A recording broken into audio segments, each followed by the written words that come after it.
لیکن اس کے باوجود آواز پر کوئی فرق نہیں پڑتا تھا. یہ میرے پیر و مرشد کی دین ہے. بس کوئی بات بولو پیر و مرشد کی دین ہے, پیر و مرشد کی دین ہے, پیر و مرشد کی دین ہے. ایک مرتبہ وہی پوچھ لیا, برہانپور کے اندر حضرت پروگرام کے لیے 3 روزہ پروگرام کے لیے تشریف لائے ہوئے تھے. تو لال باغ کے اندر بیان ہوا اور حاجی عبدالرحیم ٹھیکیدار کے یہاں رات میں جب ہم لوگ بیٹھے تو بس حضرت کا موڈ بن گیا اور پروانے سے جتنے جمع ہو جائے اور موڈ بن گیا تو پھر سمجھ لو بس خیرات ہی بٹنے والی ہے, علم کی برسات ہونے والی ہے. حضرت واقعات بیان کر رہے تھے. میں نے عرض کیا حضور کبھی ایسا بھی ہوا ہے کہ سرکار مفتی اعظم ہند علیہ رحمۃ اللہ نے آپ کو تقریر کے لیے کچھ نوٹ دیے ہو یا کچھ ہنٹ ارشاد فرمائی ہو یا کچھ نقطہ عطا فرمایا ہو؟ کہا عام طور پر تو خوشی ہوتے تھے لیکن ایک مرتبہ مجھے نقطہ دیا تھا سرکار مفتی اعظم ہند علیہ رحمۃ اللہ نے. کہا حضور ارشاد فرمایا. کہا کہ وہی میں پروگرام کے بعد حضرت کے پیر داب رہا تھا اور خدمت کر رہا تھا تو حضرت نے فرمایا کہ آپ نے تو بڑی لاجواب بہترین تقریر کی, اگر اس میں انا بشر مثلکم کے تحت اگر یہ کیا کہتے ہیں وہ علامہ رومی رحمۃ اللہ علیہ مثنوی رومی سے مثنوی رومی کا وہ واقعہ 4 چوروں والا بیان کر دیتے تو بہت اچھا ہوتا.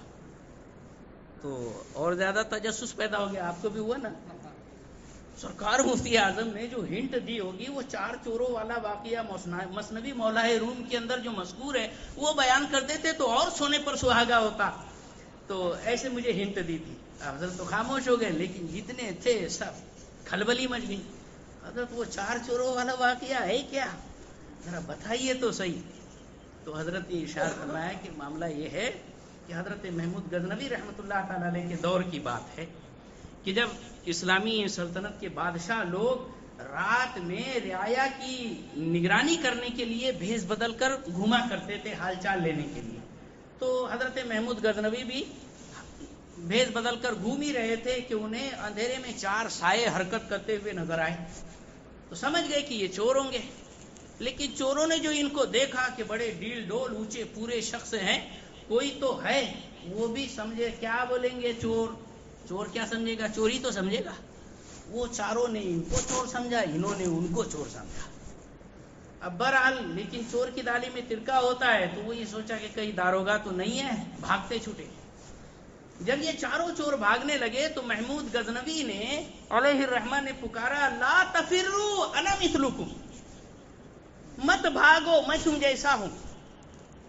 اب بتاؤ وقت کا بادشاہ چوروں سے کہہ رہا ہے مت بھاگو میں تم جیسا ہوں, تو کس حساب سے تم جیسا ہوں؟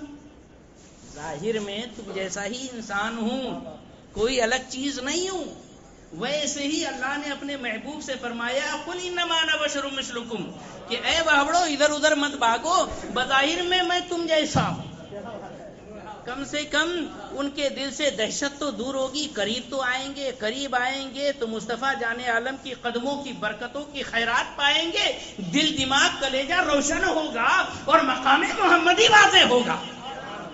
تو بادشاہ نے کہا لا تفروا انا مثلکم. چاروں چوروں نے سمجھا او ہو یہ بھی چور صاحب ہے. تو 4 نہیں 5 ہو گئے, چاروں آ گئے قریب. کہاں کا ارادہ ہے, کہاں نکلا تھا ذرا ادھر ادھر دیکھنے کے لیے.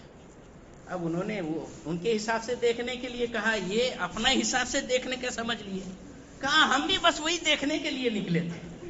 کہا اچھا کیا کرتے ہو؟ کہا کیا پوچھنا کیا چھپانا, ہم سیند مارتے ہیں, چوری کرتے ہیں اور رات میں ہاتھ صاف کرتے ہیں.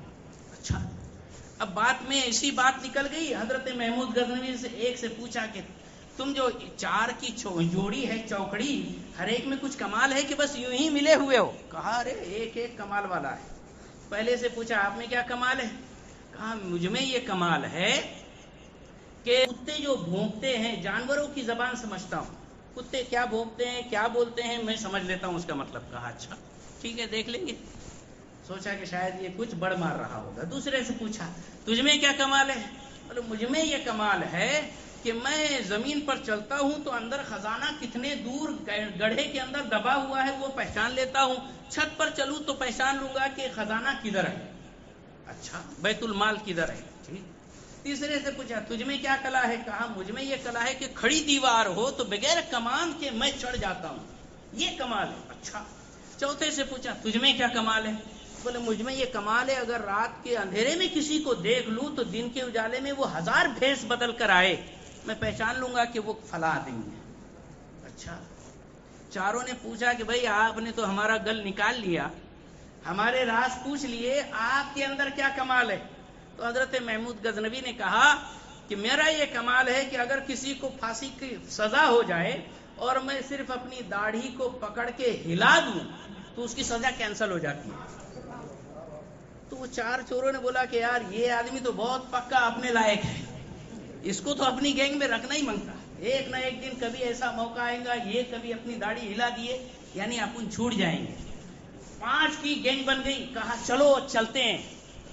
تو محمود غزنوی علیہ الرحمٰن نے فرمایا کیا ادھر ادھر غریبوں کے گھر ڈاکے ڈالنا، آج بادشاہ کے گھر پر ڈاکہ ڈالتے، محمود غزنوی کا خزانہ لوٹتے۔ کہا ہاں یار بہت بھاری، چلو نکلے۔ اب راستے میں کتے بھونک رہے تھے یہ 5 کو دیکھ دیکھ کر۔ حضرت محمود غزنوی نے پہلے نمبر سے فرمایا تو بولتا تھا نا کتے کی آواز سمجھتا ہے، بتا یہ کیا کہہ رہے ہیں؟ تو اس نے کہا یہ کہہ رہے ہیں بولے یہ 5 میں سے ایک بادشاہ ہے، 5 میں سے ایک بادشاہ ہے۔ بادشاہ سلامت تو سمجھ گئے کہ یار یہ اپنا کلا کا پکا ہے، لیکن دوسرے جو 4 اس کو ہنسی میں اڑا دیے، ابے وہ بادشاہ مرے گا تو شاید اپنے لوگ بادشاہ بن جائیں گے، ایسا کہہ کے اس کی ہنسی میں ادھر ادھر کر دیے۔ آگے بڑھ گئے۔ اب آگے بڑھے تو شاہی محل آیا، وہ دیواریں آئی سیدھی۔ کہا کہ تیسرے سے تو کہتا تھا نا کھڑی چڑھان چڑھتا ہے، ہاں بولے ابھی چڑھتا ہوں۔ یہ لیا بھاگا دن سے اوپر پہنچا، وہاں سے رسا پھینکا 4 کو اوپر، یہ بھی اپنے کلا کا ماہر ہے۔ پھر آگے چھت پر جو گھوم رہے تھے شاہی محل کی، تو اب نمبر آیا کہ بھائی کہاں پر خزانہ ہے نا، کہاں وہ چھت کو ڈرل کیا جائے اور کہاں جو خزانے کے اوپر کودا جائے۔ دوسرے سے کہا تو بولتا تھا نا زمین کے خزانے کو دیکھ لیتا ہوں، بتا۔ سنتے سنتے ادھر ادھر گھومتے گھومتے ایک جگہ بولا یہاں مارو، بولے یہاں پر نیچے اشرفیوں کا ڈھیر ہے۔ اور پھر چھت پھوڑا گیا تو واقعی پھوڑنے کے بعد نظر آ رہا ہے کہ سونے کی اشرفیوں کا ڈھیر۔ 4 5 اندر گھسے، اندر وہ رسا لٹکا کر نیچے آئے۔ سب نے بڑی بڑی پوٹلیاں باندھی اور پھر ایک اوپر چڑھا، سب پوٹلیاں اوپر اتاری گئی۔ پھر یہ 5 بڑے بڑے گٹھے باہر اتارے گئے، 5 باہر آ گئے۔ باہر آنے کے بعد سبھی نے اپنے سروں پر اٹھایا، بادشاہ سلامت بھی سر پر پوٹلا اٹھا کر جا رہے ہیں۔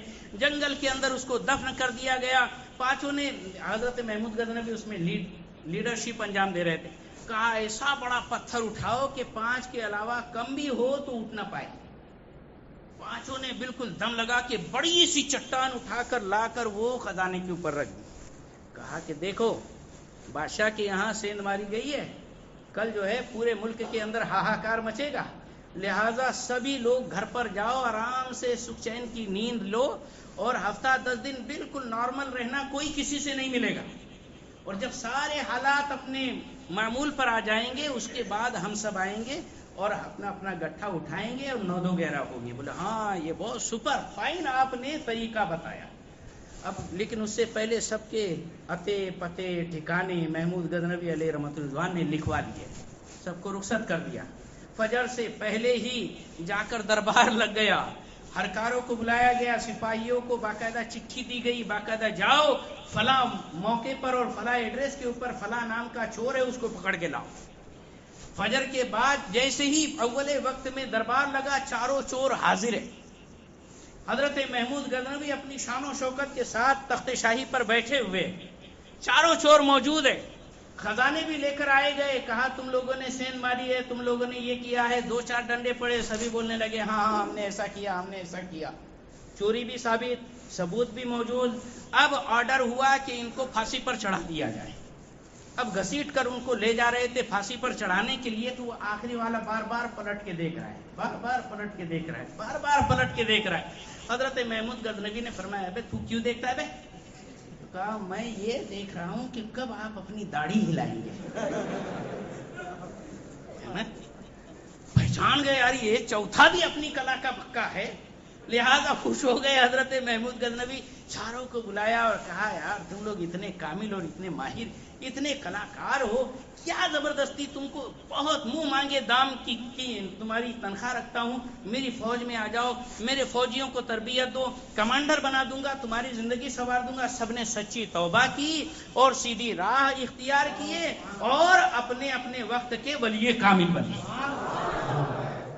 تو سرکار مفتی اعظم نے مجھے, یعنی حضور اشرف الفقہ فرما رہے تھے یہ سب کچھ, کہ حضور مفتی اعظم نے یہ سارا واقعہ بیان کر کے مجھے یہ کہا کہ یہ انما انا بشر مثلکم جو اللہ نے اپنے محبوب سے کہلوایا ہے, یہ کافروں کو سے خطاب ہے کہ اے کافروں سنو, مجھے کچھ الگ مت سمجھو, میں جو ہے تم جیسا ہوں بظاہر جسم و جسمانیات میں, کہ تمہارے پاس بھی 2 ہاتھ ہیں, میرے پاس بھی 2 ہاتھ ہیں, لیکن ایمان والوں سے فرمایا ایکم مثلی, ہے نا, صدیق اکبر سے کہا ایکم مثلی, تم میں سے کون میرے جیسا؟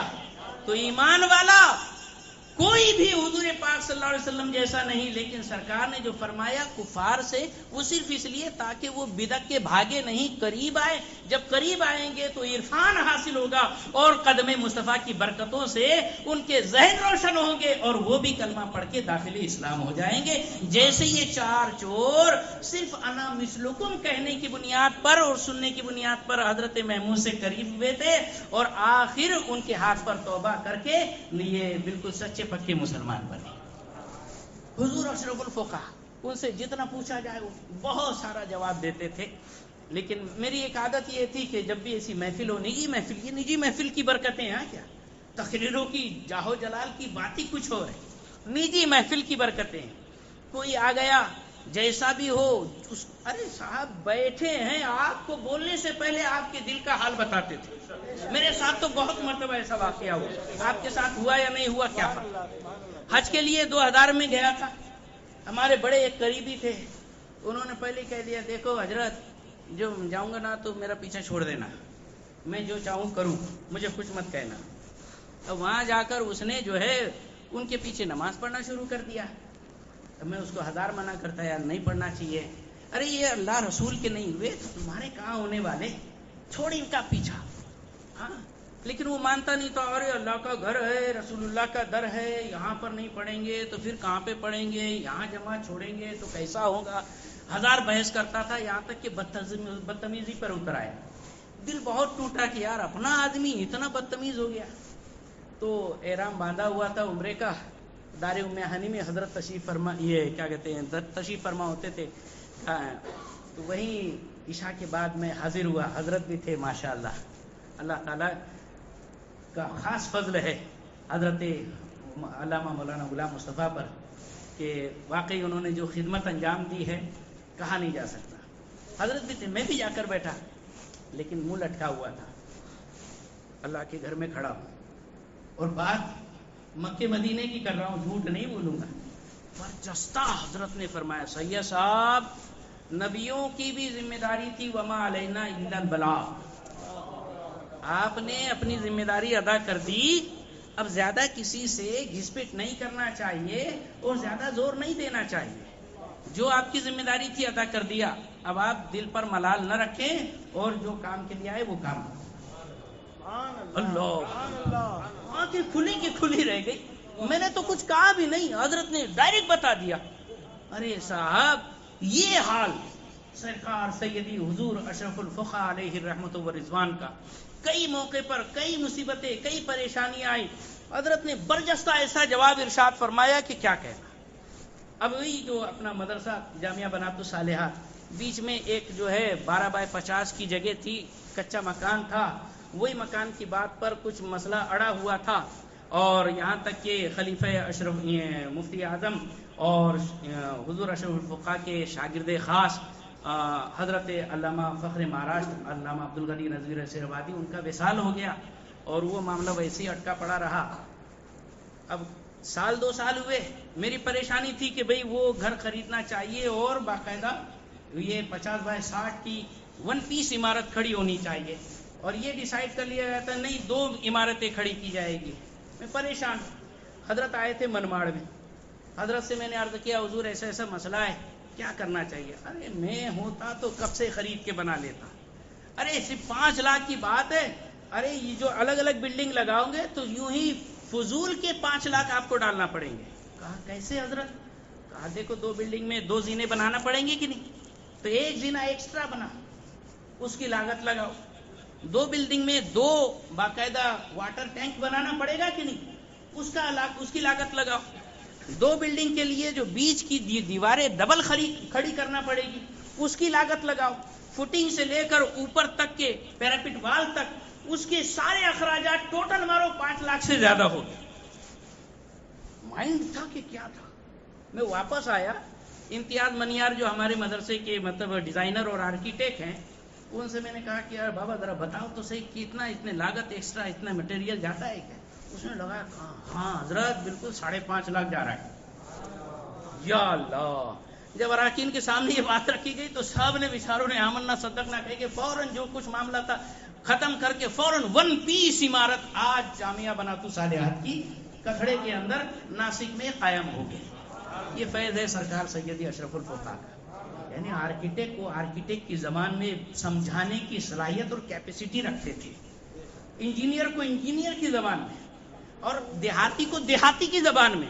یہاں تک کہ اکھڑ دیہات تڑوی پٹھانوں کے علاقے میں جب حضرت کا بیان ہوا تو حضرت نے وہاں پر 2 ویلر 3 ویلر 4 ویلر والی جو تقریر کی ہے, لوگ حیران ہو گئے. بھساول میں جو جنکشن ہے وہاں پر ٹرین کے بارے میں وہ آؤٹر, پھر کیا کہتے ہیں اس کی ریڈ لائٹ, پھر یلو لائٹ, سگنل, یہ وہ اس کے بارے میں جو حضرت نے بیان کیا, تو وہاں کے جو بیچارے گینگ مین ٹرین مین ہوتے ہیں وہ بولتے کیا حضرت کو کتنی معلومات ہے, کیا پہلے ٹرین میں تھے کیا؟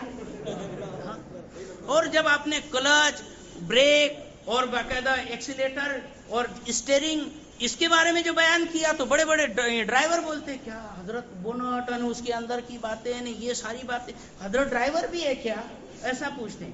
بلکہ ایک بار تو حضرت نے وہ گرم تار ٹھنڈا تار ملانا نہیں, سٹانا نہیں, ہٹانا نہیں, گھٹانا نہیں, اس پر جو بیان کیا ہے, اوپر سے وہ ارتھنگ والا ہے نا, کیا زبردست. ارے سننے کے بعد بڑے بڑے وائر مین کہتے تھے کہ یا اللہ کیا زبردست معلومات ہے, حضرت وائر مین بھی ہے کیا؟ تو یہ شان تھی, ہر فن مولا اللہ نے سب کچھ خزانے عطا فرما دیے. ایک ذات تھی لیکن ہما رنگا رنگ خوبیوں کی مالک اللہ نے اپنے خزانے خاص سے حضور اشرف الفقہاء کو خوب خوب نوازا تھا. اللہ تبارک و تعالیٰ کے فضل و کرم سے وہ بڑے دھنی اور غنی تھے. الہ العالمین ان کی قبر اطہر پر مرقد نور پر رحمت و نور کی بارشیں فرمائے اور جنت میں اعلیٰ مقام عطا فرمائے, اور ان کے فیوز روحانی سے قیامت تک تمام وابستگانے سلسلہ کو فیض یاب فرماتے رہے. السلام علیکم ورحمۃ اللہ وبرکاتہ.